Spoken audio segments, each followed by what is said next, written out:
गरीब स्त्रीर सावित्री व्रत। माधवीर घरे चलाचल भल थिला। जमीदार घरर झील से हेले कौन करिब भाग्यर खेल देख। तरुणी बयस प्रेम करी बसिला रघुराम को। रघुराम जाति रे धपा पोखरी कूले लुगा सफा करवा तार काम। माधवी रघुर हाथ धरिला सिना हेले बाप घर सुख सबू सरीगला। कुड़िया घरे डिबिरी आलुअरे चलिबा एते सहज नथिला। दुई ओली खाइबा पाई भी बहुत कष्ट करबाकू पड़ुथिला रघुको। आउ सेदिन था सावित्री अमावास्या। गाँ सारा गहल चहल। बाप घर भार आसुथाए झील जियाणी घर को। स्वामी माने अति स्नेहरे नुआ साड़ी जोड़ी फलमूल आणुथांती स्त्री पाई।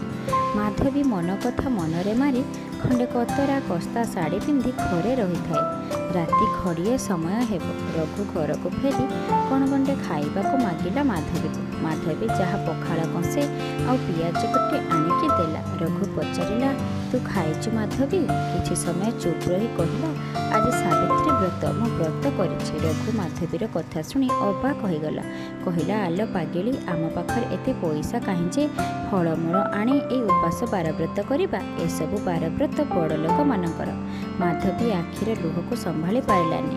रघु कहला मो पाखक आसे जहाँ पखाड़ तराणी गंडे अच्छे मिसिकी खाइबा आ सारा जीवन सावित्री सत्यवान होई रहिबा। Thank you.